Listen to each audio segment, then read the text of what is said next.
धन्यवाद स्वामी रामदेव जी। स्वामी रामदेव जी ने कुरुक्षेत्र के इस भूमि पर एक ऐसा वातावरण विनिर्मित किया है जिसमें उसके बाद गीता की तरफ ध्यान आकर्षित करने की जिम्मेवारी मेरे पास आई है। तो एक बार पूज्य गुरुदेव का वंदनीय माता जी का स्मरण करते हुए माँ गायत्री के पावन मंत्र के साथ मैं अपनी बात को आरंभ करना चाहता हूँ। स्थिर चित्त शांत मन के साथ उस शक्ति का आवाहन करते हैं जो नर को नारायण, पशु को परमात्मा, इंसान को भगवान बनाने का कार्य करती हैं। माँ गायत्री का पावन मंत्र साथ साथ ओम भूर्भुवः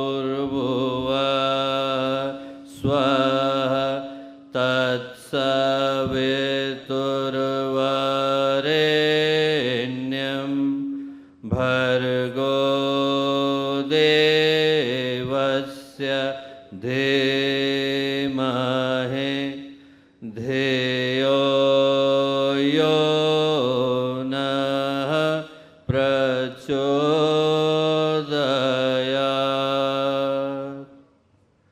परम पूज्य गुरुदेव परम वंदनीय माता जी के दिव्य संरक्षण में शिक्षक दिवस का ये पावन दिन, कुरुक्षेत्र गीता ज्ञान संस्थानम की ये पवित्र भूमि, आज के इस अलौकिक समारोह में जब हम लोग इस दिव्य लोकार्पण समारोह का हिस्सा बन रहे हैं, आज के शुभ अवसर पर इस कार्यक्रम के परम अध्यक्ष एक ऐसे व्यक्तित्व जिनके जीवन में हम लोग गीता के ज्ञान को साकार रूप में प्रतिष्ठित पाते हैं, हम लोगों के लिए अत्यंत ही आदरणीय, गायत्री परिवार के साथ एक अनन्य घनिष्ठ संबंध रखने वाले आदरणीय स्वामी ज्ञानानंद जी महाराज, यहाँ उपस्थित इस कार्यक्रम के मुख्य अतिथि, ज्ञान चिंतन चेतना हर दृष्टि से शिखर पर प्रतिष्ठित आदरणीय श्री होसपोली जी भाई साहब, यहाँ उपस्थित मेरे अग्रज, एक बहुत ही गायत्री परिवार के साथ बहुत ही घनिष्ठ संबंध रखने वाले आदरणीय स्वामी रामदेव जी, यहाँ उपस्थित आदरणीय स्वामी परमात्मानंद जी जिनके साथ मेरा भातृवत संबंध वर्षों से रहा, आदरणीय श्री शेखावती भाई साहब, आदरणीय डॉक्टर त्रेहन जी, डॉक्टर जिंदल जी, आचार्य मनीष जी, यहाँ उपस्थित सभी विद्वज्जन भाइयों बहनों प्यारे मित्रों। हम लोग हिंदी में कहते हैं कि यदि ज्योतिष की दृष्टि से किसी कार्य को करने का समय उत्तम हो तो मुहूर्त कहलाता है, विज्ञान की दृष्टि से यदि किसी कार्य को करने का समय उत्तम हो तो प्रिसीजन कहलाता है, भाषा की दृष्टि से यदि किसी कार्य को करने का समय उत्तम हो तो सुयोग कहलाता है, और भावनाओं की दृष्टि से यदि कोई शुभ कार्य शुभ व्यक्तित्व के द्वारा शुभ स्थान पर शुभ तरीके से संपादित किया जाए तो सौभाग्य कहलाता है।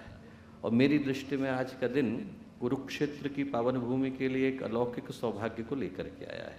आज जो प्रयत्न पुरुषार्थ आदरणीय स्वामी ज्ञानानंद जी महाराज के द्वारा कुरुक्षेत्र की इस भूमि पर वेदांता हॉस्पिटल के साथ मिलकर अभूतपूर्व तरीके से संपन्न किया गया, उसके लिए जितने भी शब्द कहे जाएं उतने कम ही पड़ेंगे।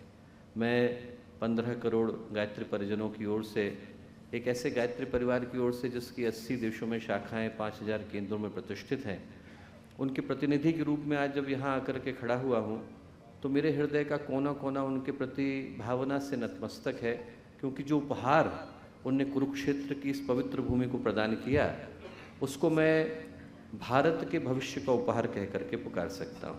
उनके प्रति हम लोगों का जो आदर है, सम्मान है, वो है भी इतना घनिष्ठ कि उनके द्वारा किए जा रहे प्रत्येक प्रयत्न को हम लोग इसी दृष्टि से देखते हैं, नापते हैं, तौलते हैं कि उसके द्वारा भारत के भविष्य का निर्माण हो रहा है।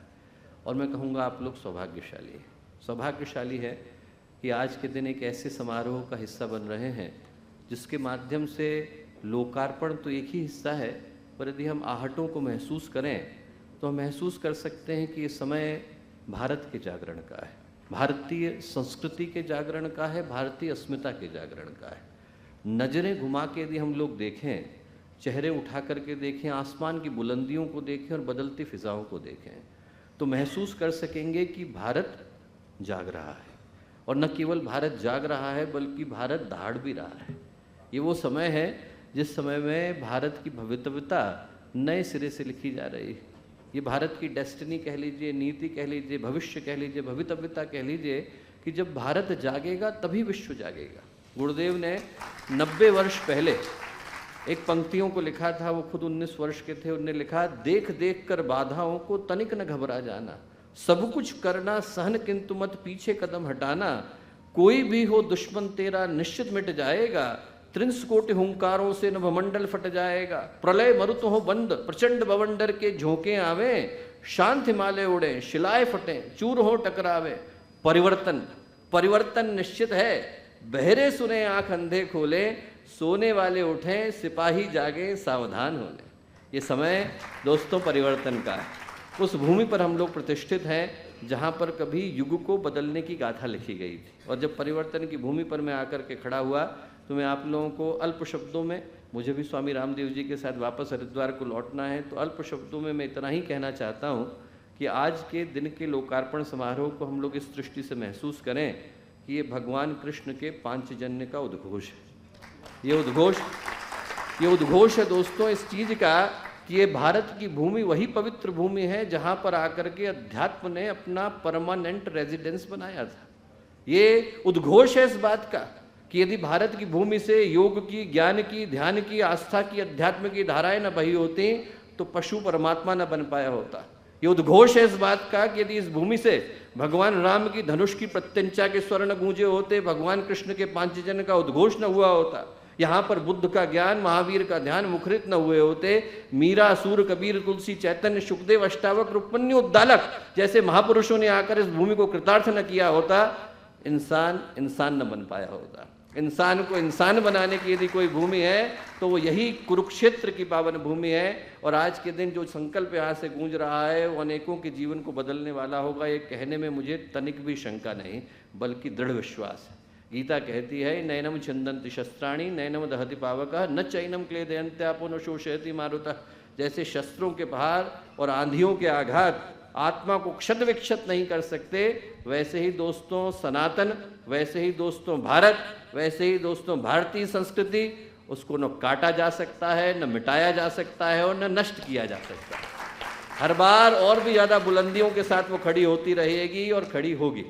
अंत में एक छोटी कहानी के साथ बात को समाप्त करूंगा, क्योंकि गीता की भूमि है आचार्य स्वामी ज्ञानानंद जी की पवित्र भूमि, और इस भूमि पर हम लोग आज जब आकर के उपस्थित हुए तो एक छोटी कथा के साथ अपनी बात को समाप्त करता हूँ।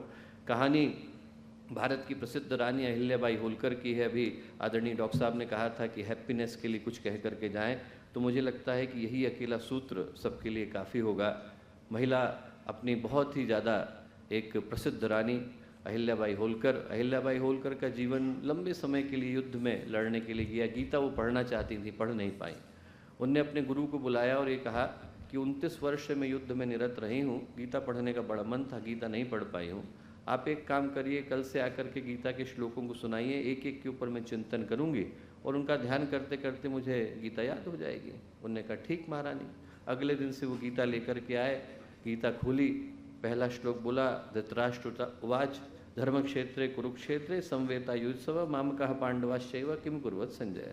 इतना बोलना था। महारानी होलकर ने कहा आगे मत बोलिए, मुझे गीता समझ में आ गई। क्या बोल रही है महारानी, अभी तो गीता शुरू नहीं हुई। गीता का जो ज्ञान है वो तो दूसरे अध्याय से शुरू होगा, भगवान तो दूसरे अध्याय में जाकर के बोलेंगे। अभी तो जो कहानी का विलन है वो बोल रहा है, धृतराष्ट्र, और वो भी कोई काम की बात नहीं बोल रहा है। ये बोल रहा है कि धर्म क्षेत्र में, कुरुक्षेत्र में मेरे बच्चे, पांडु के बच्चे क्या कर रहे हैं बता। बोले नहीं नहीं, आप फिर से बोलिए। पंडित जी ने कहा धर्म क्षेत्र कुरुक्षेत्र, इतना बोला। महारानी होलकर ने कहा रुक जाइए, आप बोल रहे हैं धर्म क्षेत्रे कुरुक्षेत्र और मैं सुन रही हूँ क्षेत्रे क्षेत्रे धर्मम कुरु। जिसको जो क्षेत्र मिल गया वो वहाँ पर धर्म को करे। मेरी दृष्टि में गीता का इतना ही सार है। हम लोग अच्छे पुत्र बन जाएं, पुत्री बन जाएं, भाई बन जाएं, बहन बन जाएं, नागरिक बन जाएं, हमारे जीवन में गीता का सार आ जाता है। मैं आज के दिन गीता की इस पावन भूमि पर पुनः समस्त गायत्री परिवार की ओर से और करोड़ों गायत्री परिजनों की ओर से स्वामी ज्ञानानंद जी का हृदय से धन्यवाद देता हूं कि उनने इस कार्यक्रम के लिए हम लोगों को आमंत्रित किया, और इसके बदले में उनको आमंत्रित करता हूं कि हम लोगों के यहाँ पर अभी शीघ्र ही एक बड़ा कार्यक्रम होने जा रहा है। आप समय निकाल करके अवश्य वहाँ पर आएँ। हरिद्वार की धरती आपको वहाँ पर पा करके धन्य अनुभव करेगी। सबको पुनः धन्यवाद, शुभकामनाएं, मंगल कामनाएं।